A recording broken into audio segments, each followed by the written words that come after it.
Hi, this is Joe Lindsay, contributing writer for Bicycling magazine. We're here at the 2010 Tour de France, and I'm here today with Jim Felt from Felt Bicycles. And they have a bike. It's actually you're not going to see at the Tour because it's so new that they didn't really want to put the riders on it just yet in a race situation. Jim, can you tell us just a little bit about this bike?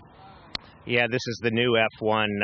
The current F1 that the guys are going to be riding at the Tour is just a proven technology. They love the bike. It works. We know it works, and this bike is only about a week old, and we didn't feel comfortable just unleashing it the first time ever that they got to ride it at the Tour de France. So we thought that I think it's a good decision. Be safe and just make sure. But they've been riding it, racing in a couple of the races coming up to here, Tour de Suisse and stuff, and with really good results. So we're very confident and happy with it, and it's a lot of new technology went into the design of the new F1.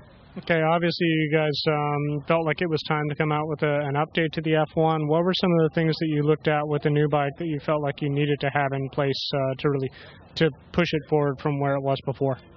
Well, before, Joe, we actually offered two frame sets, especially not so much for the general consumer, but we did offer what we called our SL frame and then a sprint layup frame. So we had a heavier layup frame that was about 200 gram heavier. It was about a 200 gram penalty to have the sprint layup. Well, we changed the modulus of the carbon, changed the design and the process of what goes into making the new F1.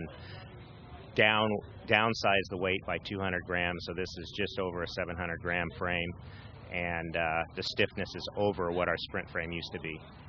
So. Okay. How did you guys manage to go about that? 200 grams is a lot of weight on a frame like this. How did you manage to pull that kind of weight out of it and still end up with a frame that you think these guys will be happy with? Well, we took a lot of the technology and material that we used in the new DA. We learned a lot from that project. And, we have this new silicone bladder technology where in all the major junction zones of the layups, we actually have a solid silicone bladder in there that actually perfects the inside wall thickness of those joints to look just as finished as the outside of the tube. So if you were to cut this frame in half, the inside of the frame looks as beautiful as the outside. Okay, great. And when do you think we will start to see this guy in competition and, of course, in bike shops? This bike will be 011, delivery in 011. We're going into production right now. Like I said, we feel really good about the bike. It's just that the bike is different. We got tapered head tube, straight bladed fork, and it does ride a little bit better. Phenomenal riding bike, but there is a little bit different characteristics of it between this and the old bike. And so the week before the Tour de France, the biggest race in the world, probably not the best decision to unleash the bike the first time they get on it. So I think right after the Tour de France, they'll be back on it, and they'll race the rest of the year on it.